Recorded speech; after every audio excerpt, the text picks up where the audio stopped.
I think it would be super fun to have a first grade representative at the meetings.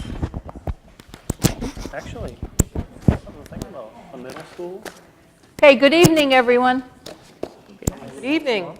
Welcome you all back after summer. I'm sure you've all had a nice, restful, and restorative summer. So, tonight, it's Tuesday, August 28th, 2018, a regularly scheduled school board meeting. So, Melissa, would you please do a call to order? Yes. Kathleen Abrazizi. Here.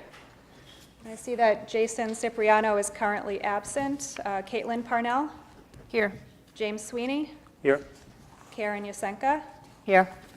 And also seated at the board table is Assistant Superintendent Dr. Roxanne Wilson. Here. Thank you. Please stand for the Pledge of Allegiance.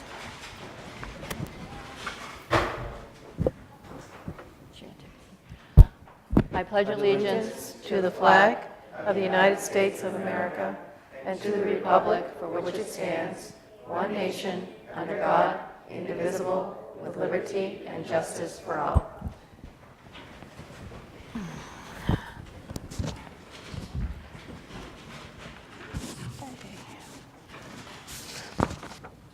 Next is the approval of minutes. Seems like it's been so long since we've done this. So we have three sets. June 12th, a regular meeting and a non-public, and June 26th, which was our workshop session. So if you would all please take a look at that, if you haven't already.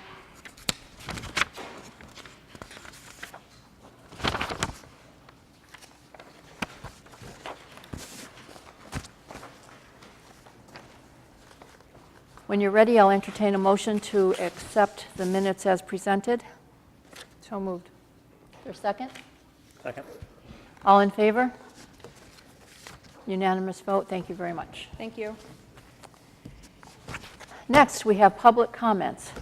We have Ms. Maeve Sweeney, who would like to address the board. Welcome. Well, we put that down so we can hear you. Speaking about how hot it is in my classroom. I honestly don't know how hot it was, but it was too hot. Too hot to learn and too hot to focus. I was sweating so much that when I lifted my hand off my paper, it left a sweat mark.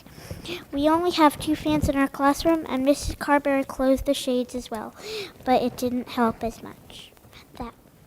But it didn't help much. The end. Oh. And I also have a suggestion. You also have what? I'm sorry. A suggestion? Would love to hear it. Okay. Well, in Mr. Hathaway's class last year, he had an air conditioning, and it really helped. So maybe an inexpensive air conditioning for my classroom, or for the other classrooms in 3rd grade would even be better.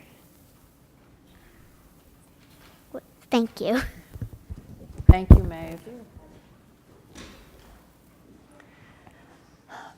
The board doesn't usually address public comment, but I think we'll make an exception tonight since Maeve Sweeney, 3rd grader, took it upon herself to come and express her views and to offer some suggestions.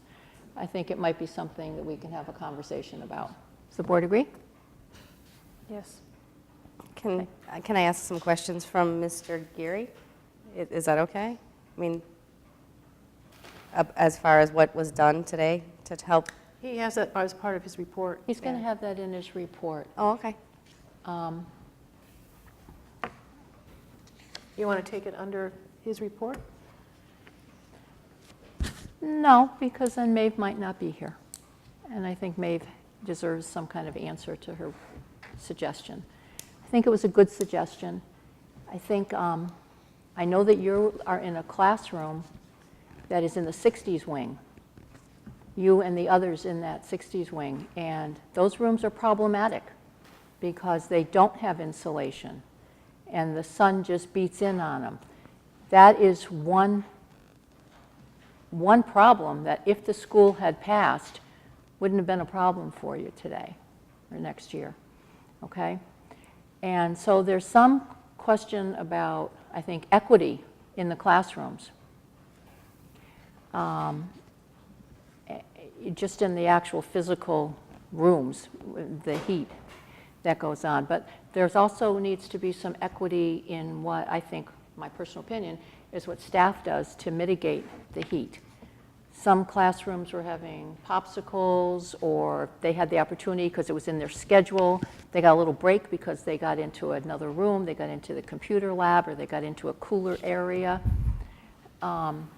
The kids in that 60s wing, I think it's basically kindergarten and 3rd grade, there's just really no relief for them. And then also is the issue of recess. Did you go out for recess today, Maeve? Any shade?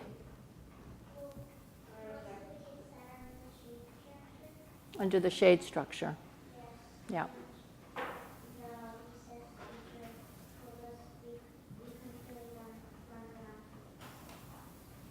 Okay. Good for you, Jack. I think that it was, anyone else can comment, but I'm appreciative of the fact that a student thought enough to come and give us her, some of her ideas and her suggestions. And even though you're the little human in there that's dealing with this, this is really an adult problem that the adults need to address better. Okay? Anyone else have any comments for Maeve? Thank you, Maeve. Okay. Great job. Thank you. I'm proud of you. Thank you. Thank you. Thanks, Julie. Okay, good night. Night. Good night, thank you. Any other public?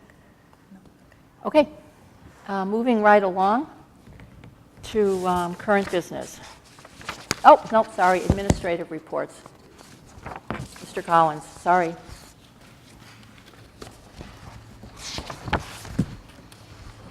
I know Dr. Wilson asked the principals just to come up and just sort of recap and not go over the written report that was given to you. So all I just want to add to the written report is the numbers dropped a little bit as far as the number of students in the building, but we're still, I looked back and we're exactly where we were 1 year ago. So we have the same number of students. The distribution is obviously a little bit different. We don't have any trauma as far as class size that's out of whack in any of the grade levels. The unusual piece that we have is in 2nd grade, we have 2 classes that are up to 22 and 2 that are down to 18, and that's the grade level that has those 2 undersized classrooms. So we literally are going above the policy in 2 of the rooms, but the average within the grade level is at 20, which is what the policy targets. All of our other grade levels are in a good place as far as the number of students, teachers, and all of those ratio pieces. The one place that did grow a bit was in preschool. Our numbers are they're above where we were by about 6 or 7 students from a year ago. And then we also have quite a few students that are turning 3 that we've already been made aware of. So we've got some things in place to take care of that population. I feel very comfortable to say that we're addressing the needs there. I do want to speak about the little sweetie here, the Maeve that did speak, because I did monitor this quite a bit throughout the day, and the teachers did the best they could given the circumstances. The rooms that were really the target rooms, I looked at the rooms that are her particular classroom, and you're absolutely right, that is a classroom that is in the 60s wing. That is a classroom that hits direct sunlight. So the teachers did things like pulling the shades, and you can only move warm air so much. The reality is the teachers did pull the kids out of that room as best they could through the day to go to other places around the building that are not as hot. There are a couple of other classrooms that have similar issues. For example, there are a couple of classrooms in what is the 80s wing that do get some of that similar direct sunlight hit. And I would remind you, not only was the dialogue about the 80s wing, the insulation piece, but the dialogue in the 60s wing, the insulation piece, but the 80s wing also, there were some recommendations that were made to abate some of that direct sunlight. There's awnings and such that have been discussed over the years. So this is a continuation of that lengthy conversation. But the reality is we did the best that we could, given the limits that are there. I even sent a voicemail out to the families this afternoon to let them know that we're doing what we can. I'm meeting with my staff tomorrow morning to talk about additional measures that we're going to try to be doing throughout the day tomorrow.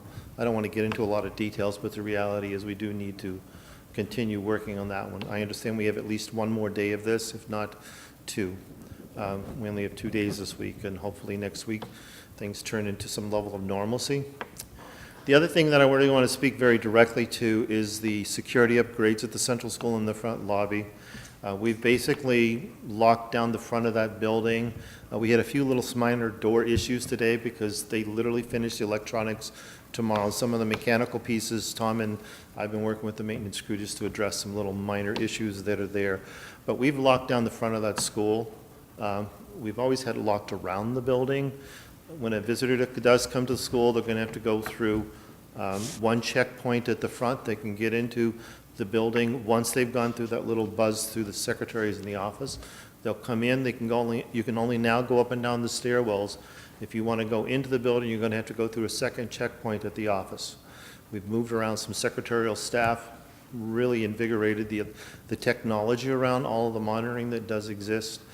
I'll be honest, we are working out some bugs. We need to work out, and some of those bugs are human systems, and some of them are electronic and mechanical systems. But I feel really invigorated about my staff and the parents. I've talked to a lot of parents. I talked to a gazillion parents at the open house yesterday because we did leave it open. But today, when they showed up and school was in session, and we had a bunch of parents come in for those meetings, I got 100% thank yous. I'm glad that you really ramped it up and stepped it up there. I think that was not only money well spent, but it's really going to create a lot more safer environment. Even if people just feel safer, I think there's a reality of safer there as well. I got a nice round of applause from my staff when I told them what we were doing. They were really thrilled about some of the upgrades that have happened. And the piece that I wanted to close with is the way I framed it to parents was, it's going to be a little bit more inconvenient for you when you walk into the building because we need to make it a little bit more inconvenient for anyone that wants to walk into the building, because that's what we've been trained through all of the safety agents we've talked to. Because if we slow down someone, we can make everyone safer and get to where we need to be. But I just want to say thank you. I think we really did come up with a solution that makes the school a lot safer. And once we work all those bugs out, then we can get back to some levels of normalcy in some of the pieces we want to do. We're not doing lunch buddies until we're ready. That was something that was made really abundantly clear. There's a few other things that we're doing, but I do feel that the central school is significantly safer as we open the school year. And I have to say, Tom, I don't know how you did it this summer, but you were running every which way. But a lot of people, it came together. But thank you for the board's support, because you guys made sure it was happening. Thank you. Thank you. Any questions of Mr. Collins? Thank you. No, thanks. Mrs. Denola, how are you? I'm well, thank you. Good evening. Hampstead, we are at a strong 385 right now. We had 12 students move out this summer, and we had 12 move out. Did I say move in and move out? So it was a clean wash. But as you know, the first few weeks of school, those numbers do change. So we had open house last night. It was very well attended. We met with the 5th grade parents under the tutelage of Dr. Dancy, and he taught them everything about the digital supports to help parents navigate through all of our Power School, Google Classroom, and everything that it means to be a hawk. Our 8th grade team met with Mr. Mayu talking about transition and what this year means for them and for the parents on things to be looking out for. And the 8th grade teachers met as a team to talk about their expectations going forward. It's a pivotal year, but we want them to enjoy being an 8th grader. We're not trying to push them into their future selves, but just enjoy where they are right now. They're a really lovely class. Our facilities, our updates, I will tell you, 2 weeks ago, it was so many contractors and teams, and the whole building was was in a manner I can't believe it is today. And that is absolutely, again, I have to thank Tom Gary. I have called him day, night, weekends, just making sure that we on target for my students to arrive today, and we did. We opened well, we were clean, we were prepared, and we still have contractors working outside of the school hours. So we are there. I want to thank him very much, and extremely hardworking facilities crew, and our custodians and our secretaries who are working with 4 ladders over their heads and wires hanging, and it was a collective effort, and there was a lot of jovial laughter about, my goodness, but we saw the big end sight, and we thank you for those pieces. I would say with regards to the heat issue at our school today, we managed pretty well. Our children were lucky. We have an air-conditioned gym, so we were able to displace a couple of the gym classes and have the kids stay in the air-conditioned gym for recess. So they got to play, run around and have fun. They were disappointed they couldn't get outside, but it was best for them. So we're lucky for that. We encourage students to always, we always do this, to have a water bottle with them and to fill it up regularly throughout the day. We changed our athletic tryouts that started today to be more inside the building on the shaded field hockey field from 5 to 6 tonight instead of at 3 to 4. And that was in the shade. So at this point in time, all things are up and running, and we are raring to go. Our Hawks are hardy. I'd like to just tell you about a few of our staff members, and we are delighted to welcome Mrs. Beth Cameron. She is a Hsdsb mom who has volunteered in our libraries for many years, and she was hired as a library media generalist, which is a paraprofessional position. We have Mr. Brendan Hoare, who is the 7th grade teacher, and we have Mrs. Lynn Joseph, my very capable assistant principal. It has been a very nice opening. We are making a great team thus far. And Destination Imagination, you know more about this than I. I've never been part of a DI team. I've heard about it, and it's been strong at the central school, so now we are doing a pre-K through 8 continuum, and Mr. Ken Pavlini and Mr. David Merritt, 2 dads, came forward and have offered to start up a DI at the middle school. So we are very, very thankful for these dads for putting themselves out there and working with our kids on these challenges in the areas of STEAM and fine arts and service learning. So we'll keep you informed on that. It's held at the local, the state, the national, and the international level. So I will let you know about that. I think all of our safety training has been updated under the direction of Detective Mark Conway and Officer Randell, and we're ready. We're excited. We're ready. Do you have any questions for me, Mr. Sweeney? No. Thank you. You're welcome. I think I'd like to take this time, though, to welcome Lynn Joseph, the vice principal of the middle school. She hasn't come before the board before. I don't mean to put you on the spot. It's okay. But the board didn't have an opportunity to meet you before, and so I just wanted them to do that. And if there's something you would like to say, to tell us about yourself, it would be perfect. Sure. Does anybody have any questions for me, or do you want me to get right into it? Get right into it. All right. Well, I am very excited to be here.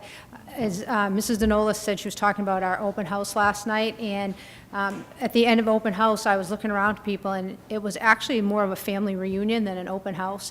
And I've been in a few schools. I've never been in one that was so warm and welcoming and caring, and they truly are all about the kids, so it's been a great experience for me. I started out teaching. I taught art, then I taught computers, and then I went into administration. I was an assistant principal, and I was a principal for, I think, 6 years in Nashua.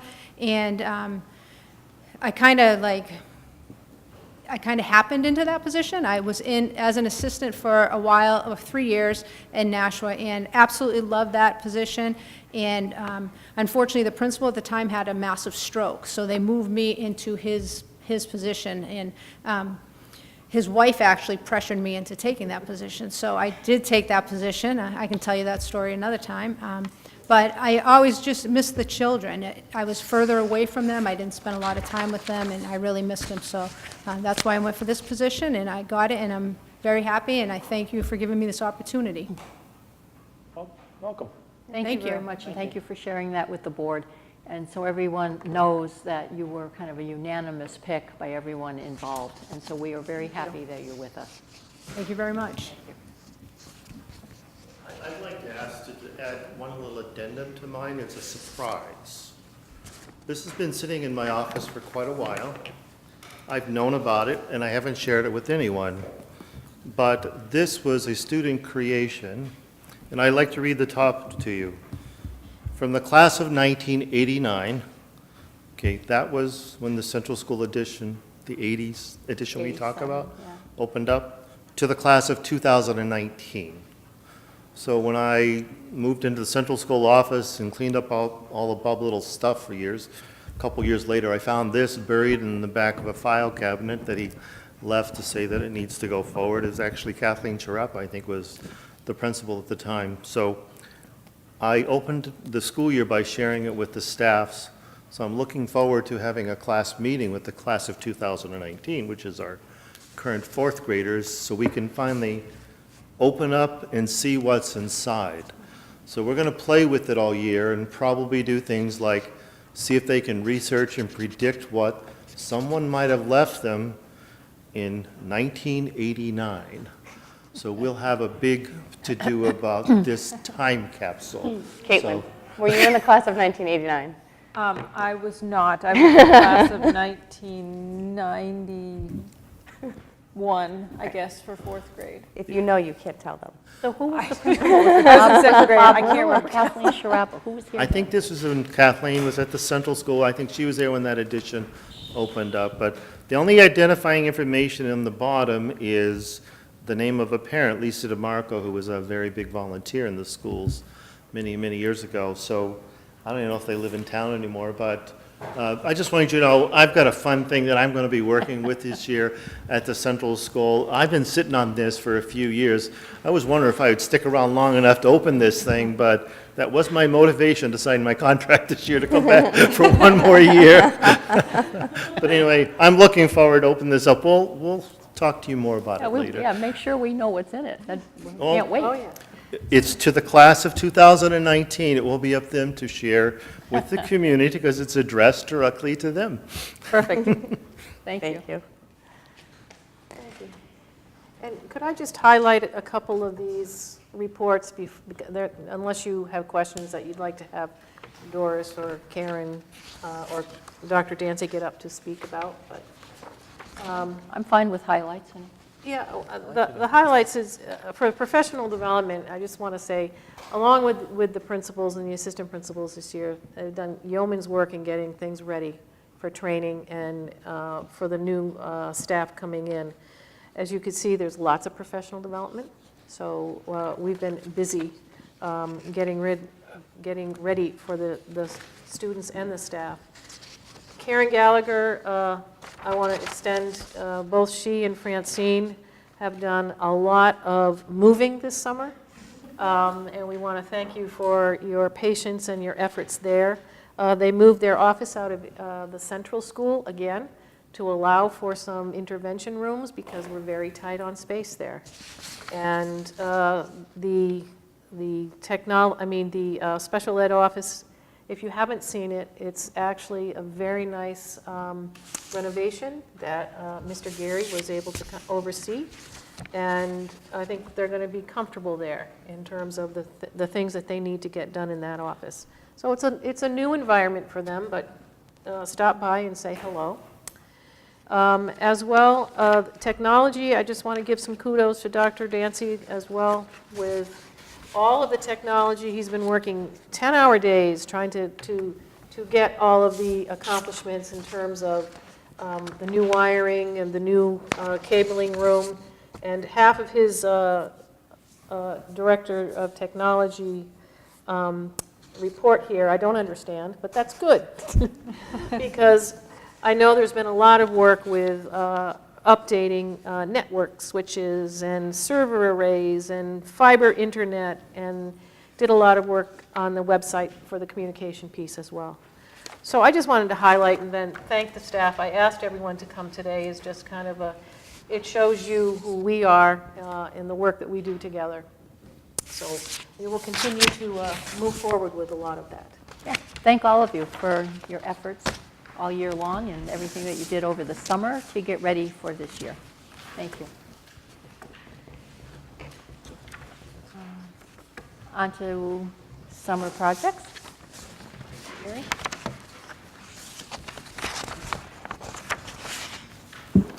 Hey, thank you for having me. Tom Geary from SAU 55, Business Operations Coordinator. So in your packet, you should have an updated spreadsheet from what I gave you a few months back before we started all these projects.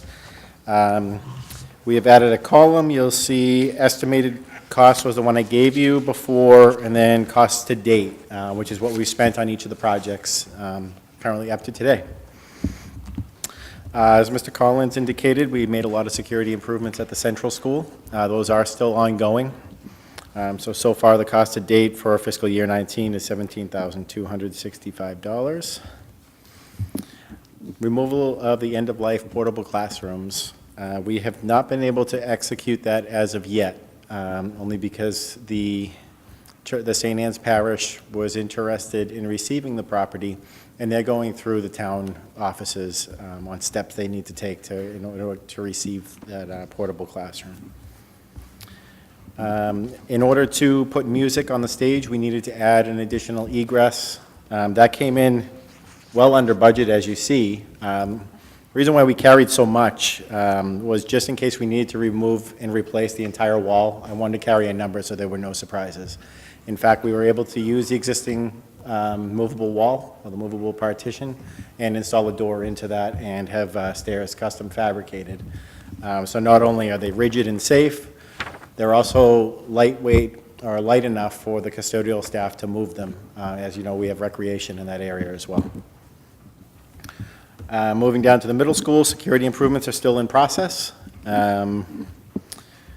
And the construction of the special education offices kind of dovetail with the Hampstead Central School, because by moving the special education offices to the middle school, it allowed us, as Dr. Wilson indicated, to create more small group instruction and counseling spaces in the former office. So I think that we've gone through the central school and we've really taken a wholesome look at the space utilization in the building. And I think we've maxed out all the possibilities that we have in that building before we go again in front of the voters for the project that's so desperately needed. The asbestos removal came in under budget. We received very favorable pricing from our vendors.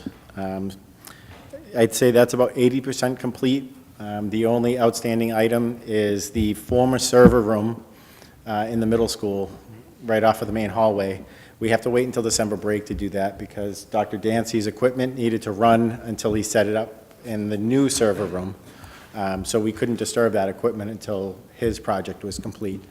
It doesn't impact the school. There's no danger to anybody. So that's where we are with that project. And anybody who's visited the middle school, in the main entrance, you'll see that the flooring was replaced.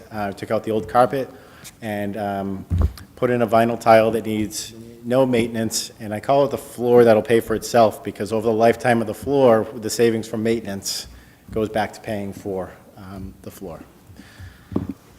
Other projects that weren't included in this that our in-house staff were able to complete, we took a space that was kind of in the center of the middle school that was partitioned over the years into a small office and let's say a custodial closet with plumbing and whatnot. We were able to remove the partitions, plumbing, and restore that back to a complete office, and that's now where the assistant principal is.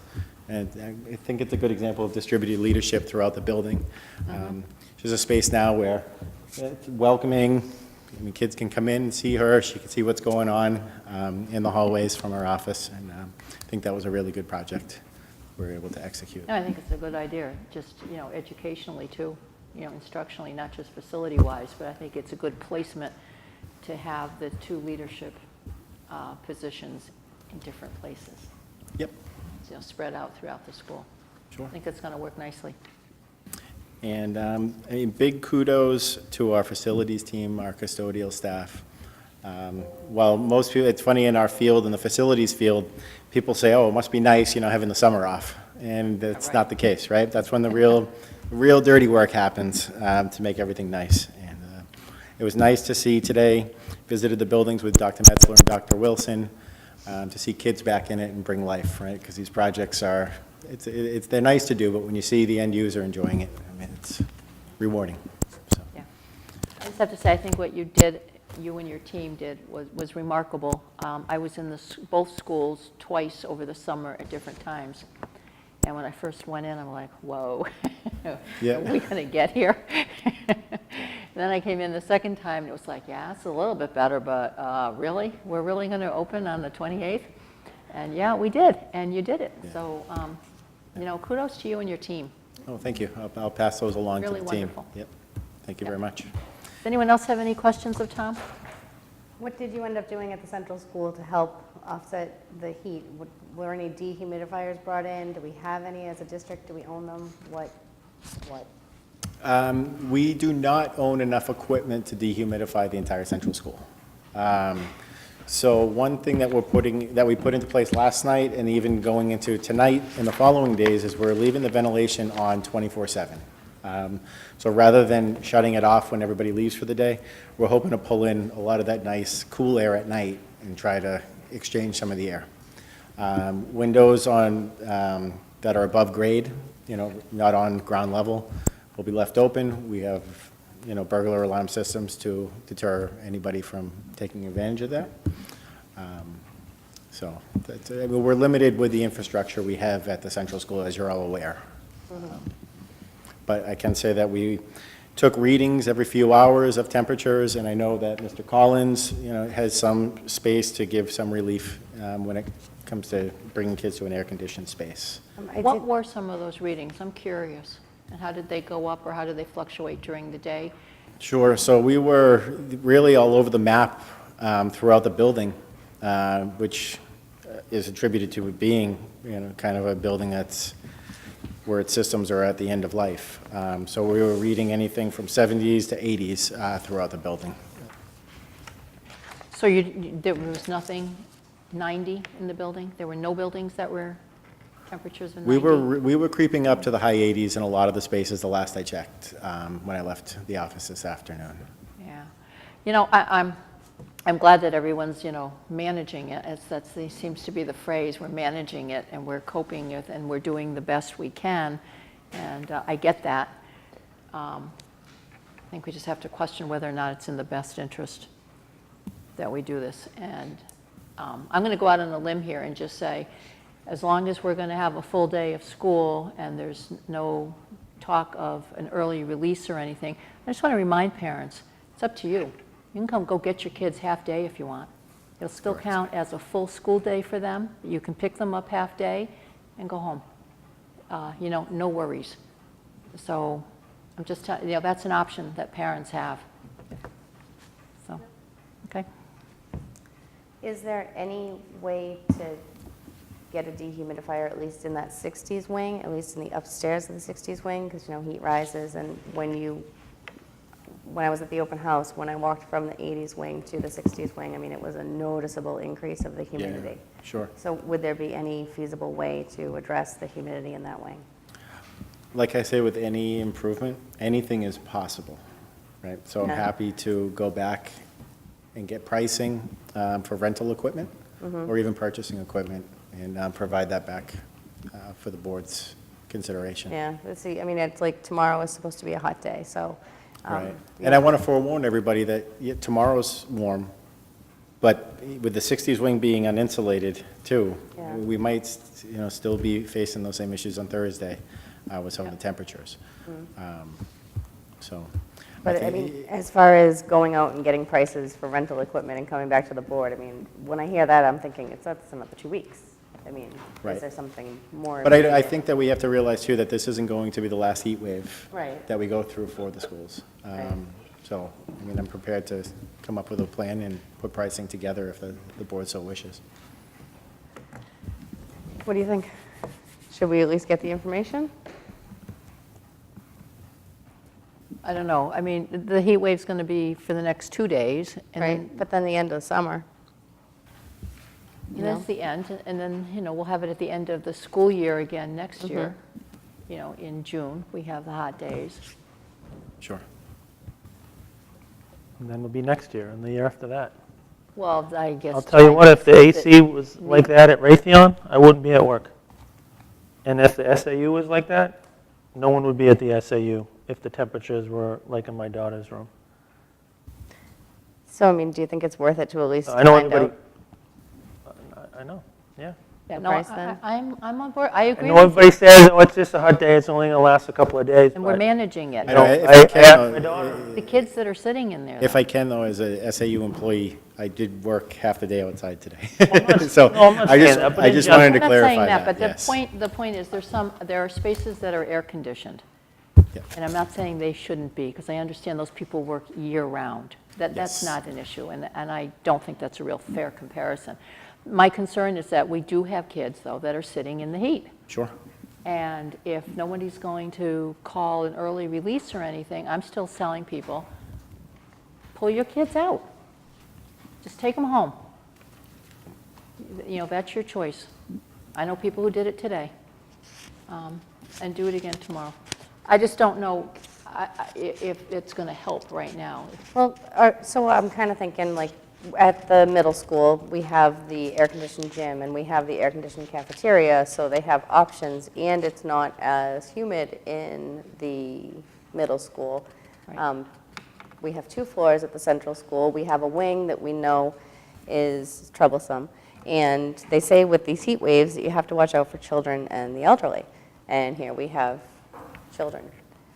So, I understand that the staff is completely aware and they're taking all these precautions and we're all concerned, but if there would be anything that we could do to make it a little bit easier is all.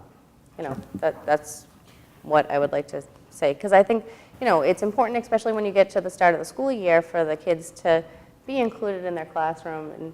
And while, yes, the parents certainly have an option to dismiss their kids, I know that my kids wouldn't be happy with me if I did that, because then they would miss out on things. So, if we had a better way to address the issue, I think that would be the best way to go. I think long-term, for you to get pricing on that is not a bad idea. I don't think it's going to be something that's going to help us immediately, but maybe down the road it would, Tom. So, Yeah, I'm happy to do so. Pricing doesn't take long for me to get. I just can't do it at this current moment, sitting up here at the podium. But I'm happy to do so. any other comments? I was just going to say, perhaps one of the things we can do is to use some of your resources and see if there is anyone available in terms of an industrial dehumidifier. Because Yeah. I know those things, they're allowed, but they can reduce it by a Absolutely. percentage, which reduces the heat index. So, I mean, that's something if you want to look into, tomorrow morning. Absolutely, and if the pricing is favorable and we can manage it, then we can look at doing something. Okay. All And right. thank you for all the work that you and everybody did all over the summer. Oh, my pleasure. No, we Yeah, have a good the team. open houses, I poked around for what I could see, and I was impressed with the way that we were using the spaces, but I haven't even seen all of it. Yeah, I mean, while I was giving kudos to the facilities team, everybody worked hand in hand with the technology team, because Dr. Dancy and his team had a lot going on that we had to have conversations quite a bit to make sure everything was coordinated correctly, so, Nice job working together. thank And you. recognition needs to go out to the entire staff, I think, also. Teachers that had been in one place for, 13 years are now moving, not just in the same building, but over to the other school and finding a new home. agree. So thank everybody who was involved in this, that they got on board and did what needed to be done. Yes, I Thanks, agree. Tom. Thank you. Next one, we have a PA scholarship request. As you know, each year the board votes to determine if the Hampstead School Board is going to provide a scholarship to a boy and a girl graduating from Pinkerton Academy. The choice is made by Pinkerton Academy. It's not made by us. Last year, we voted to approve $750 to each for a total of $1,500. The board needs to vote on this every year. Is this something we want to do? Do we want to change the amount? It's before us tonight. I am okay with the $750 for the scholarship again this year, two total scholarships, $1,500. Yeah, I think we had increased it last year. Prior to last year, it was 500, Yes. and last year we increased it to the 750. Right. So everybody's okay with that? Yes. Okay. Can I have a motion to that effect? I'll make the motion. Okay. Second. All in favor? It's unanimous. Thank you very much. Summer hiring approval. A motion is required to ratify these reports that were signed over the summer. I believe they were signed by you, Jim. Right. And I'm just going to read them. Then we'll entertain a motion to approve them. Summer hiring, just to recap. Lynn Joseph, Hampstead Middle School Assistant Principal. Professional staff, Sarah Bartek, HMS ELA Grade 5 teacher. Rosen, is it Rosen or Rosin? Roisin, thank you. Birmingham, HCS Speech Language Pathologist. Cheryl Craig, the HCS Technology Integration Teacher. Brendan Hoare, HMS ELA teacher. Kaylee Huston, the HCS Occupational Therapist. Sherry LeBlanc, the HCS Elementary teacher. And resignations, they were released from their contract, was Travis Nason and Mary Beth Rathburn. Mary Beth was the HCS Physical Therapist, and Travis was the HMS ELA Grade 7 teacher. And Jim took care of all that for us over the summer. So thank you, Jim. Have a motion to approve the list of summer hires that we just read? So moved. Second? Second. Okay, all in favor? Thank you. It's unanimous. Thank you very much, everyone. School board goals.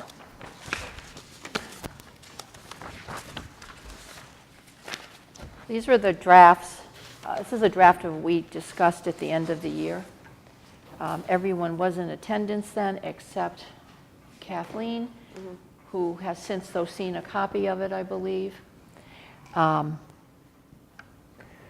of them are the same, some of them are new.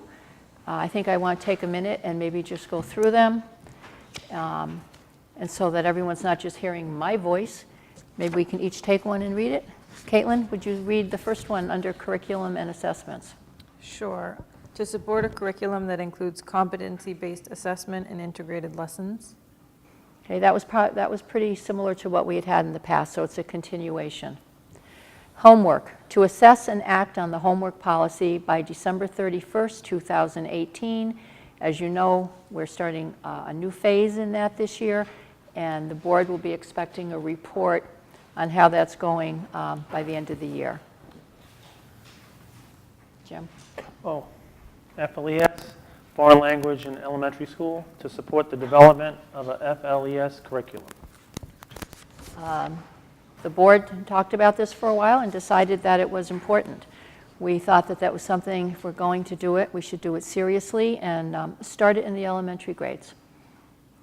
Seems to be that's where the kids learn best at a young age, and so we are going to support the development of that this year. Okay, Kathleen? Facility improvements to support green efforts in the school district, including but not limited to the reestablishment and expansion of a recycling program in both schools, reaching out to town to explore a composting program, and researching solar or renewable energy programs measured by increased initiatives and reduced costs to trash disposal or energy.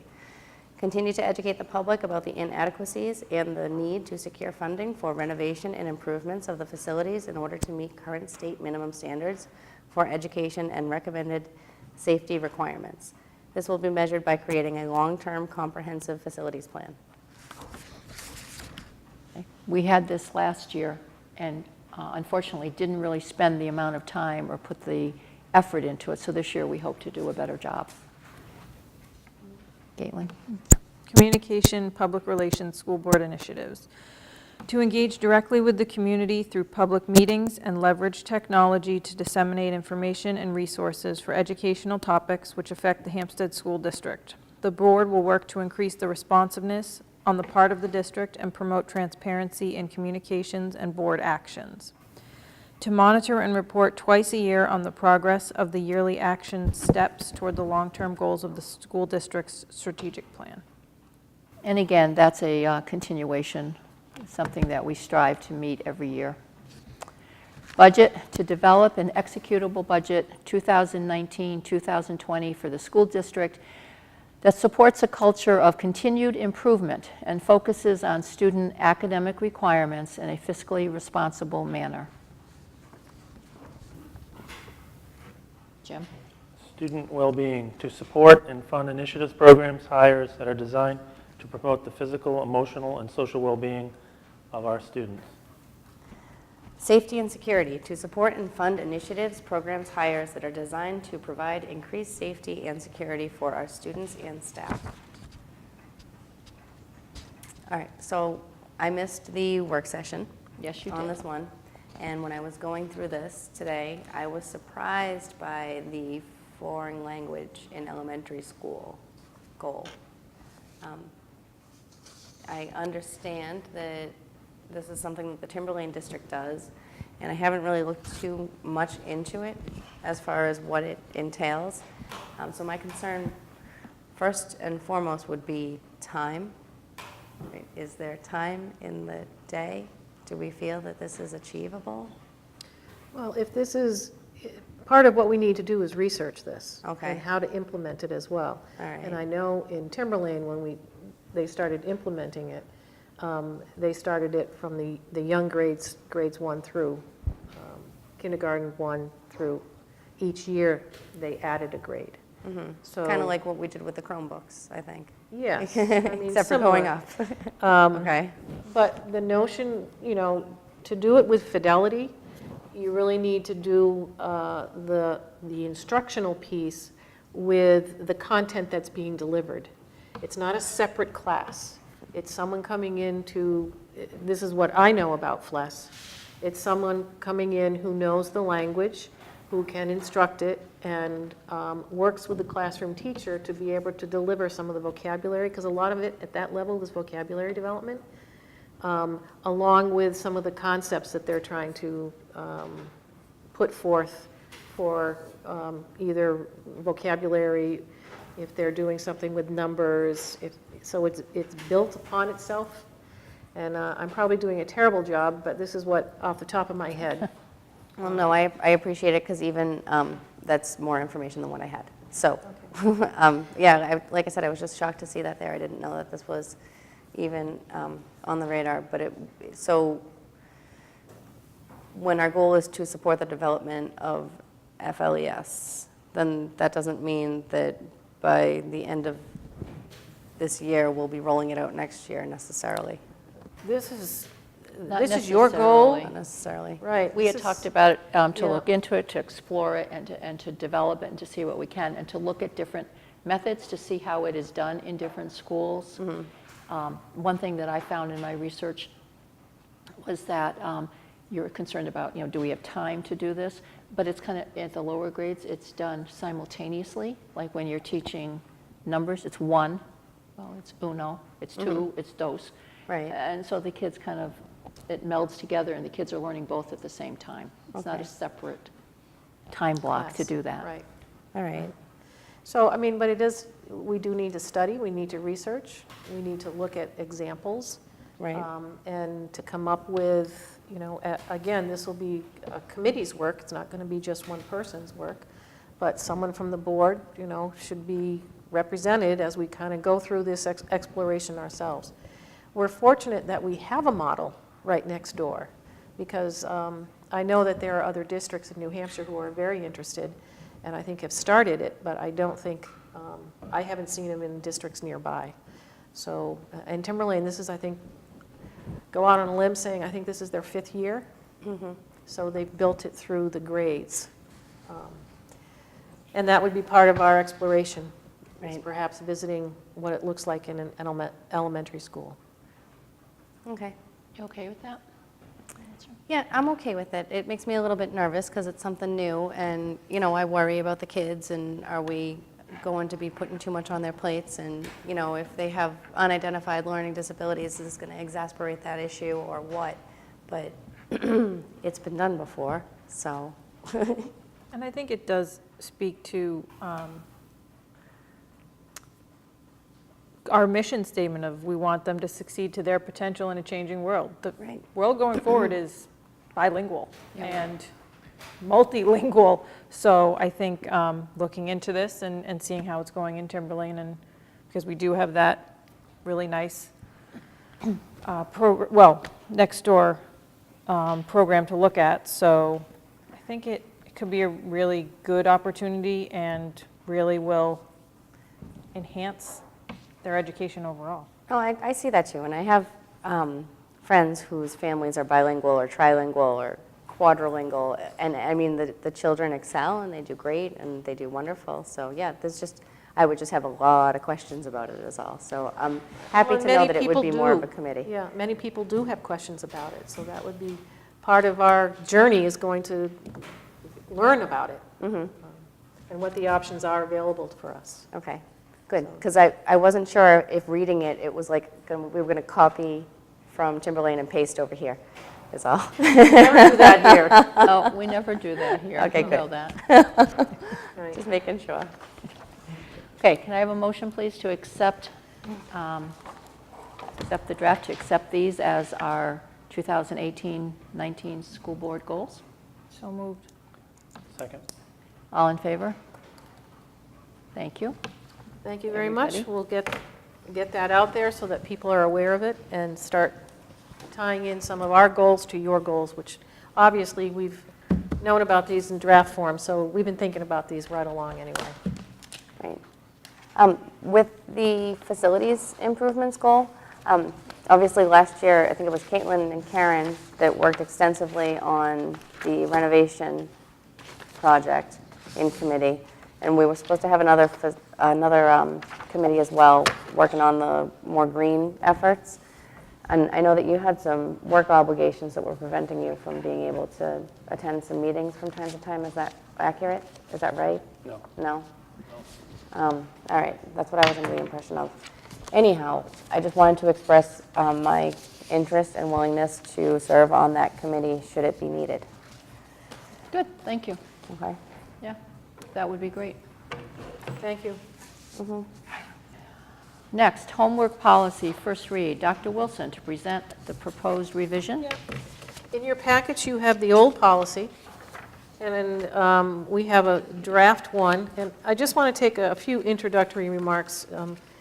You know, we had a long conversation and a long study of homework last year. The board came together and agreed to put in what we're calling a continuum of homework options. And so we're going to address that in the policy. But as well, there's some things that we have to address procedurally. So because we took this out of our policy, our regular routine policy review, because we wanted to get it into the teachers' hands as fast as we could, it didn't come to policy committee. We're trying to do first draft here, take the input, come back with second draft, and hopefully within that time we'll be able to have a policy ready to go. Usually it takes a month to go through this process. So we're trying to expedite it a little bit more, having this be a direct policy review absent the policy committee. So I wanted to at least give you an opportunity to see where we are in terms of our thinking. We ask you to approve our policies.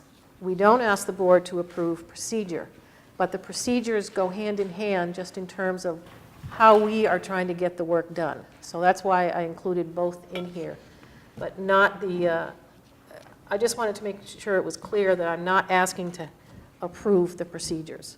I just want you to have some input.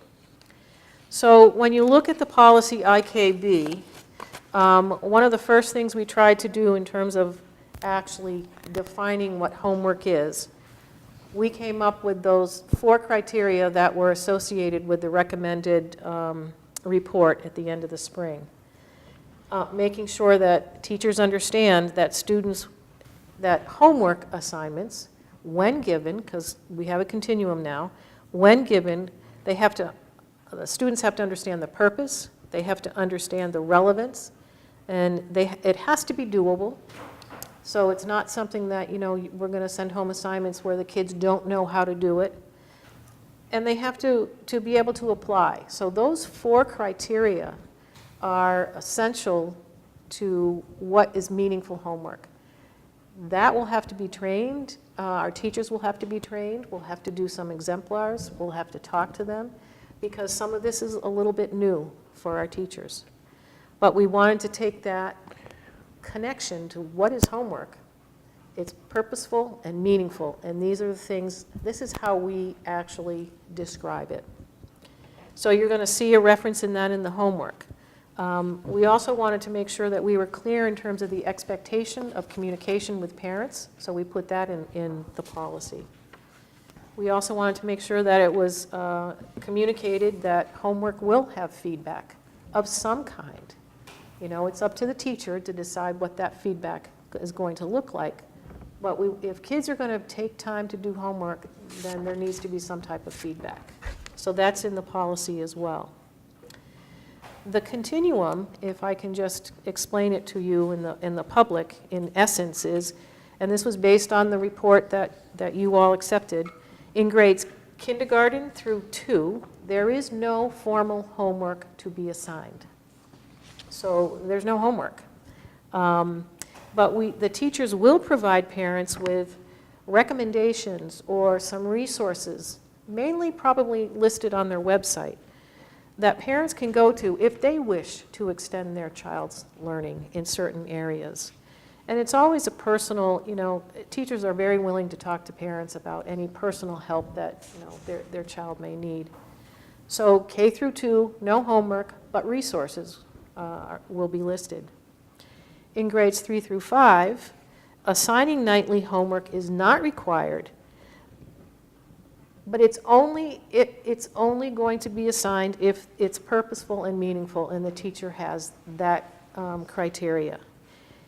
If it is assigned, they are expected to spend, students are expected to spend no more than 30 minutes per night on the homework. And we put in this because we thought, again, this continuum would kind of help us.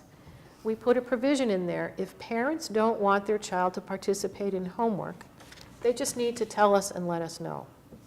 They won't have to participate. We feel that, you know, there are some parents who might want to have their child at grades 3 through 5 start doing homework. Those assignments, whatever they may be, will be connected to their learning.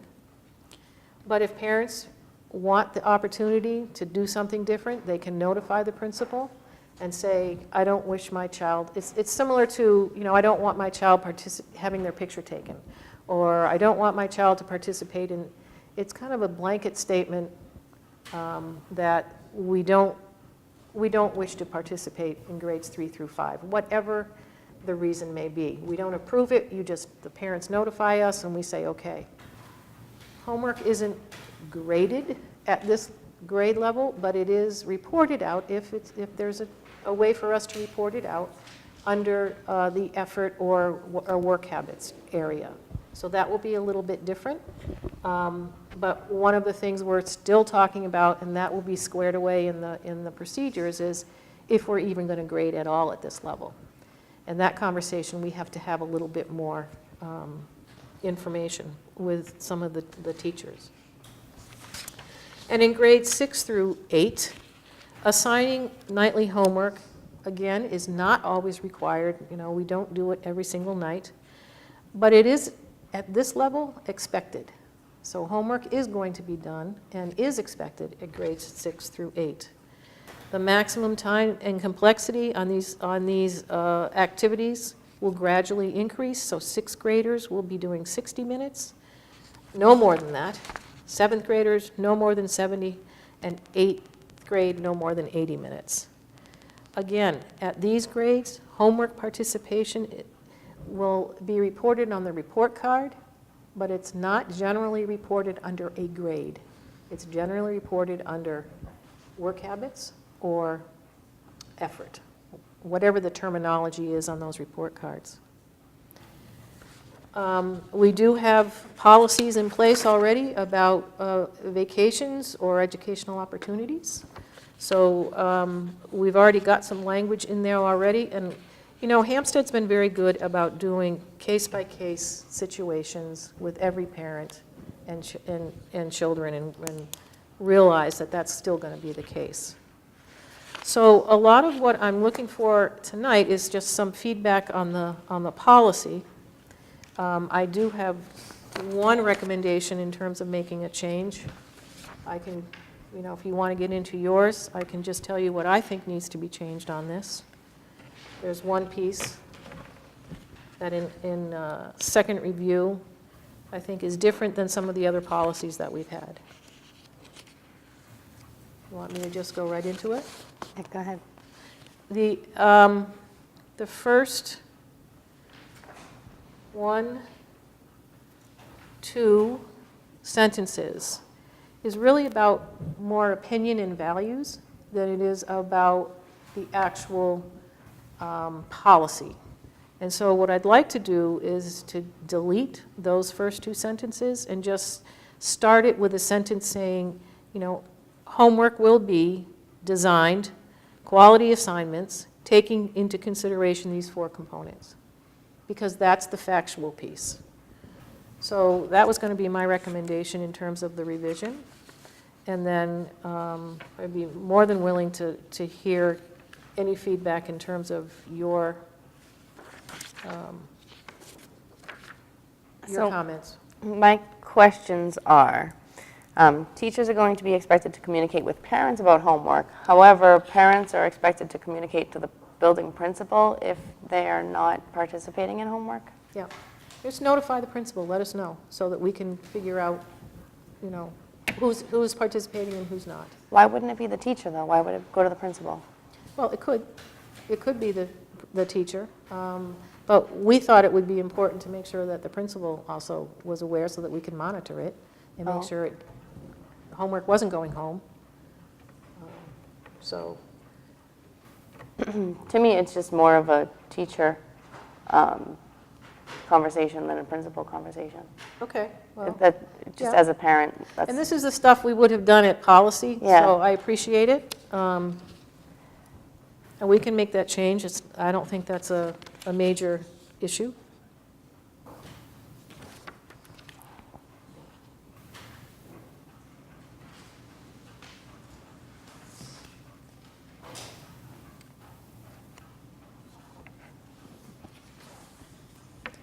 All right, I took that into consideration.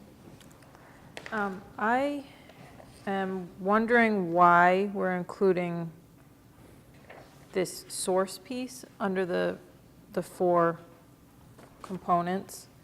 I know it was a while ago, and I know we had a lot of information, but I don't recall that the bringing homework into focus, is that actually a study or was that a book? Like, wasn't that written by? That was a book that was used by the committee to help advise the committee. And the reason why there's a source there is because in that book they defined what meaningful homework was. And that was one of the tasks of the committee, was to define what homework is. I guess so we knew what we were talking about, because But it's not policy. I guess what confuses me about this being in a policy and makes me question if it belongs there is we're taking one book, one person's viewpoint, if I'm remembering correctly. I'm not saying the person didn't have experience, but She actually, I'm go on. okay. I don't know that I am comfortable with the fact that we're putting in these 4 components based on this one report, document, book. So I understand where you're coming from. It's a matter of wanting to credit the author for the work, and to the committee, it made sense that meaningful homework was being defined. I mean, I guess the committee could have rewritten what meaningful homework was in their own words, but it didn't seem necessary with this definition that was given. It only seemed necessary to cite the source. Do you understand? I'm not totally questioning the fact that it says source. I'm, I guess, questioning the 4 main components of our homework policy, of why we're giving homework in some cases. No, not why we're giving homework, what homework is. Right, but it's also kind of why. It's also a why. We're giving it because there's relevance here, and you know what I mean? You're right, it's also what it is. Because that was, I don't even know how many different committee meetings that one was. That one, it was just what is homework, and then the questions that came up were in preschool, when they tell you to go home and pick out something red and bring it in the next day, is that homework? Are we not going to be able to do that anymore? And it just, you know, I mean, you can split hairs and dissect to the minutia. So we just agreed that homework was, if it was to be assigned, would be meaningful, and the only way that it would be meaningful is if it fit those 4 qualifications of purpose, relevance, doability, and design as written in that book. Okay, can I just bring this around to one thing? Yep. What I see this as, this is like a reflection or a mirror of the report that was given to us by the committee. I don't believe it belongs in policy. The board took a vote, 3-2, to accept the recommendation that the committee gave. That recommendation was very simply, you know, that we're having K through 2, no formal homework. 3-5, assigning nightly homework. And 6 through 8, whatever it is we're doing there. All this other stuff that precedes it, I don't think is policy. It's a board policy, and it's what the board believes, what the board is saying, not based on this research at this point or anyone else's. That's past. We had the research. If you put in here in a policy that, you know, Eileen Depka wrote a book, and I know she's a middle school teacher who writes curriculum for a county in Wisconsin, and that's her opinion. That is not a meta, you know, analysis. That's her opinion. So if we have her in there, then, you know, we could have someone else's book in there as an opinion. My point is, I don't think that our policy is supposed to be a, you know, relitigate the whole thing again. Here we go. This is why we're doing this. Or a promotion for this is why we need homework. We've had that. And the board voted on it. Yep. So I don't think all this stuff is in policy. Actually, if you even talk to the New Hampshire School Board Association, you know, policy is the board's policy. It's what we believe, it's what we support, what we put forward. To have everybody else's sources in here or what they think and tons of different definitions really doesn't matter. So from what I'm hearing, are you saying that we should just kind of look at focusing on what the continuum is? Because that's our policy. That's our policy. We don't need to know how we got there in policy. We know how we got there. Months and months of committee meetings and reports back to us. Okay. We don't need to do that again. We've had that. The board voted, and it is what it is, and that should be the policy. I'm good with that. And that the last section even really doesn't even relate to homework. The scheduling of vacations and everything, we have another policy for that. That shouldn't even be under homework. I think, this could be summed up in, 2 paragraphs. So that's my 2 cents. No, it makes sense. I understand. And And that's the way we can go. Yeah, well, the other thing too, and this is part of what came up in committee, and perhaps maybe it should be in procedure, was how to inform the teachers what we consider meaningful, purposeful homework. So the teachers need the definition, and it doesn't necessarily need to be in policy for the teacher. Right. Correct. Right. So, yeah. Yeah. No, I think that's a good suggestion. So we can just take that top section right out. And then talk about what the policy is, and under procedure, we can put those things they're expected to communicate with parents about homework. We can put some of those things right into procedure. Right, because that's not our policy. Okay. Any other feedback? Narrows it down, which is what good policy is. Yeah. Well, and that was a call to the New Hampshire School Board Association today, because I wanted to make sure that we were following it. What they put out as a template is 2 paragraphs. Yeah. And that's what's used by the Hampton School District and a few others. That's not to say there wasn't one that had 4 pages of a homework policy. But what the takeaway was, I think that sometimes we forget, or we weren't even aware of it, is our policy is what we believe. If we wanted to even come out and say, Hampstead School District, Hampstead School Board believes, that's on us. That's our board. But to put in a bunch of research stuff, either way, pro or con, isn't really our policy. That's how we got there, but it shouldn't be in our policy. So and I just want to say one thing on this page 2 here. I think it's just a mistake.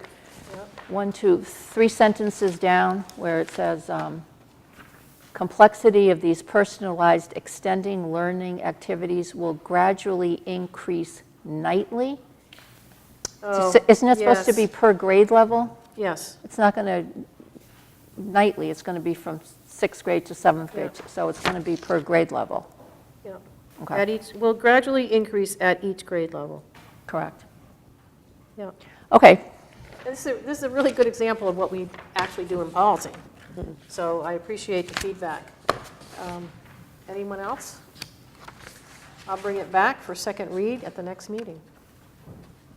We good? Okay, all in favor of sending this on to policy for coming back for a second read? Is it going to policy, or is it going to Roxanne and then coming back with edits? That's a good question. Because I understood that it was coming back with edits. It's going to come back with what the edits we just went over. Right. And I'm going to bring it back for second read. So it will come to you on the 11th. We don't have a policy meeting until the 17th. Yeah. We really want to get this done. I think we all know what we're doing, but to really effectuate it, I need the policy. So, Okay, one other thing, that I have a suggestion that I would like to put forth, is that no homework be assigned in either school until this policy is in place and has been approved, so that everybody's on the same page and everybody knows what they're doing. Is that a fair statement? yes. I'm seeing people shake their head yes. Okay. We don't need to vote on it. I'm going to assume that we're going to do that. We talked about it as a team and said for the first 2 weeks, because we knew this was coming. For the first 2 weeks, no homework until we get this going. Sounds like So- we're all on the same page. I think so. Okay.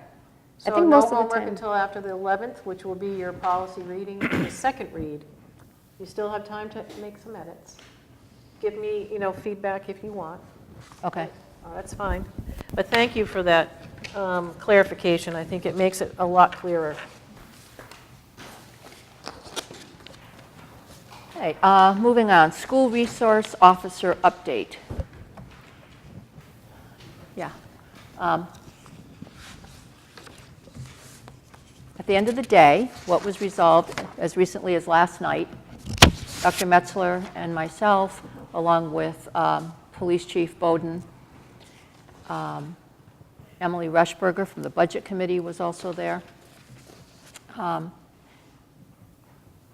tell you the outcome first, and if you have questions. The outcome is we will have a part-time school resource officer 2 days a week to start no later than October 1st. So from October 1st to the end of the year, we will have a resource officer 2 days a week. During that time, the town will put it into their budget. Okay? Will not be pulled out as a separate warrant article in March. It will be put in their budget and voted on in March. They can start using those funds effective January 1. So from January 1, we will then have a full-time, five days a week resource officer. Okay, so after all the jostling and talking about budget and who's going to do what, that's where we are. In the meantime, now Dr. Metzler and Chief Bowden are working on a memorandum of understanding. School district attorney will be involved with that, as well as approval from town council. And that's how we stand. So Great. I think that's good. There's other parts to that memorandum of understanding that I know Mrs. DeNola and Mr. Collins have worked on last year in order to kind of update it with some conversations with the police department. So we can wrap that all together. That'd be good. Just a couple of notes on this, and we've talked. First, thank you, Karen, for a lot of the legwork and working with the selectmen on this. Obviously, it's not the full outcome that I think this board wanted, but we're moving in the right direction. Dr. Wilson, from a district perspective, and I know I get that we're doing the MOU right now, and we'll get that work up. I would imagine that we're going to need to develop, consistent with what we were just talking about, we're going to need to develop some policies, procedures around this in terms of like how the SRO is used in the different buildings and the relationships and things like that. So I imagine the policy committee will probably be generating those, and I also imagine the New Hampshire School Boards Association probably has some model policies and templates and things of that nature, because we're obviously not the only district in the state that has SRO services. No, actually, a little bit of research. Out of the 100 districts, 60 plus have SROs. Yeah, so it's pretty well established. They should have It's some pretty well template established, policies and yeah. And even in elementary schools, again, Hampton has an SRO in an elementary school. So, yeah. Okay. So again, I have to say, we took the advice of the experts. You know, we had a choice. We could say, no, okay, we're not going to do anything until January, but both, Dr. Metzler and Joe Bowden, and even the fire chief, Carrier, was here for another reason, but he weighed in on it and felt that even 2 days a week would be more beneficial than not having anyone here. So that's why we said yes. Yeah, and we talked about this at the selectmen meeting, that and for the parents that may watch this meeting or read the follow-up on this, we consistently evaluate and reevaluate safety and security measures in our schools. We have a district safety committee that meets with law enforcement, Homeland Security, and others, and we're constantly evaluating that to make sure that we are doing everything that we can to keep the students and the staff safe. So that's where we are. So that's the update. Okay? Thank you for your due diligence with that, Chairman Yuzenka. You're welcome. Board comments and correspondence. I went to both of the open houses last night, and I got to see some of the improvements that have been made over the summer. I would definitely be interested, and I don't know who else on the board might be interested, to take a tour while the kids are in school, in both schools, just to see how everything looks with the kids in the schools. Not tomorrow, because it's going to be way too hot tomorrow, but in the coming days. I mean, it's been, summer work, so the load has been pretty light, just going to the SAU and checking vouchers and signing off on things. But I was just very happy. My kids came home happy from school today, and I was just very happy. So thank you, everybody. I'm all set. All set. I did the routine things of signing of vouchers and everything, and I did also attend, I was invited to attend a meeting at Pinkerton Academy with the interim headmaster, Tim Powers, and also they had a new president of the Board of Trustees, Dr. William Nevis. So we met, we had a good hour session talking about, oh, and also trustee Wayne Boland was in the room with us, talking about some of the visions for Pinkerton and how that will affect Hampstead.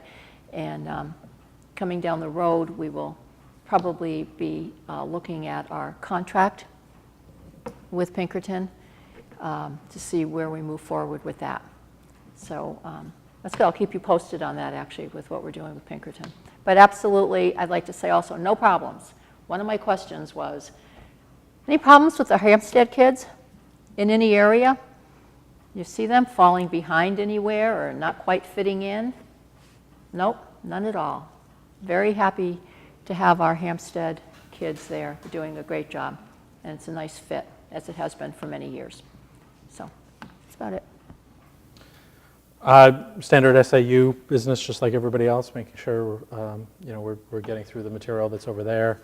I did swing by the open house, and so I was able to make the open house at least at the middle school, and made it to one of the two. Unfortunately, I wasn't able to make it to the last night's selectmen meeting, but made it to the earlier meeting where the SRO was initially discussed, and so I've been involved in a couple of different activities since we last met. So. I don't have anything. For correspondence, I just want to say we got a very lovely thank you from Mackenzie Finicaro. She was one who received the $750 scholarship from the board. She just says thank you to everybody. Next, I guess on to the consent agenda, Dr. Wilson. The personnel report you've already done. My report is pretty simple. Pinkerton enrollments, we don't know yet. They're starting school tomorrow, so hopefully we'll have a much better idea at our next meeting. I just want to also echo that they are looking for 2 Hampstead community members on their strategic planning committee. I know I emailed you all, asking if there's any interest, but they are looking for a voice from Hampstead. So I didn't know if there were any recommendations, if you want to reach out to anyone, but how does the board want to proceed in that? If you want to think about that. Workshop and state meetings. I attended a 2-day law conference from Drummond Woodsum with the principals and administrative staff. Lynn Joseph also attended. And really this was all around some of the legal issues that we deal with every day and some of the topics that are meaningful to principals in running a building. Section 504, student investigations, confidentiality, employee supervision, collective bargaining. It's always very informative when we go. And Drummond Woodsum's attorneys, there were 8 of them there. And so they just kind of went through their specialties. So we heard from the best, I think. I also attended a 2-day conference on building trauma-informed schools, again, with my work trying to support some of the work around our strategic plan. It connected with the goals for developing what we're calling our system of care, looking at our social and emotional supports for students in a more systematic way. I learned a lot. Maria Denola and Karen Gallagher were both able to attend different days with me, so that was what was helpful. And this workshop is done every year. I think for the last 10 years. They called it something different, but for the last 10 years they've been holding this workshop. And this year it was the most attended workshop they've ever had. So what we're seeing in terms of kids coming to school with, adverse childhood experiences and some of that barrier to learning because of it, we're seeing it across the state. So very good information. I facilitated the 2-day retreat for the Hampstead administrators. We always talk about how to move our work forward. We want to create a culture of creativity and innovation to allow kids to kind of integrate their learning, a lot around STEAM as well. We haven't forgotten any of that. We revisited our vision of learning and how to support that work and the messaging out to staff. We looked at homework procedures and policies as well, because we have to make sure that the training occurs so that everyone's on the same page. We revisited our strategic plan, and we really spent time with Doris Bucco on some of the nitty-gritties, the curriculum, the professional development that needs to occur, and the performance assessment work that we've done. The system of care, we had a 3-hour meeting with the counselors, the psychologists, the nurses, the special ed administrators, the behavior consultant, and the principals. And we really took a concerted effort at looking at our supports and what we have for data and what we have for interventions, and started the conversation. And I think people were feeling really good about moving this work. Our next time that we meet together is October 5th. We have a consultant with us for 4 different days throughout the year. She's a psychologist through Hsdsb, and she does this systems change, systems work with other districts. So we were very fortunate to have her with us during that time. And I continue to be very present in Pinkerton, not so much this summer, very present at the schools this summer. I think I was visiting almost every week, looking at some of the resources and the change of offices and the renovations and all the thing that we do during the summer. So as a reminder to everyone, there is no school on Friday, August 31st. For some people, that's hopefully not new information. And we will see the children back, starting back on Tuesday, September 4th.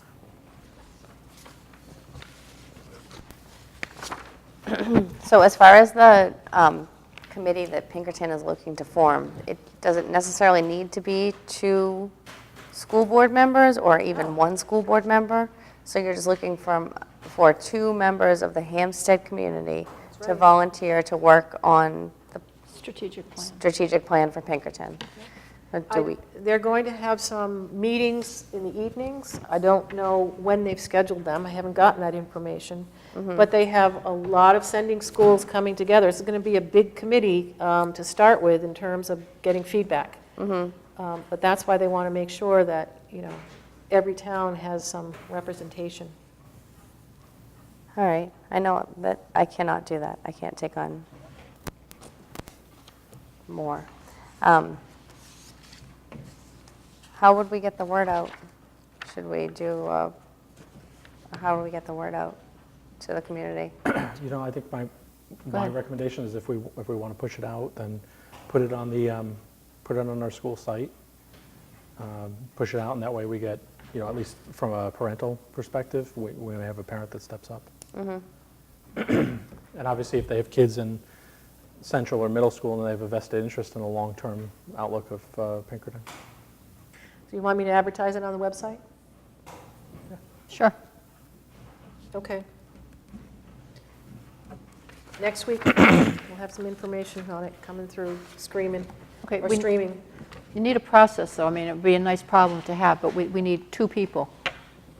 Then we have 6 people who apply. How are we going to do that? Do we choose that, or does Pinkerton handle that?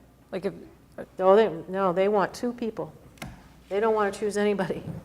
They want you to send 2 So people. we have to choose. Yeah. So why don't we, So they why need don't to- we solicit interest via the Solicit interest, and website? then we can revisit it, and All right. to your I point, just- Karen, that's a good problem to have if we Yeah, get a that would be good a great number of problem. volunteers. Yeah. Hopefully, we'll get it out, and you can see where we are for September 11th. Yeah, and I think if you can get any sense of, because the Time number 1 question commitment. is going to be is the commitment, exactly. If you can get any sense of that from Pinkerton when we put this up on the website, just to give people an idea. I'll put what they gave me, but I'll also give them a call and ask them, if they've set any dates, because I think they're moving, they're still waiting for us, but they're moving the agenda forward, regardless if we send anybody or not. Yep. Okay.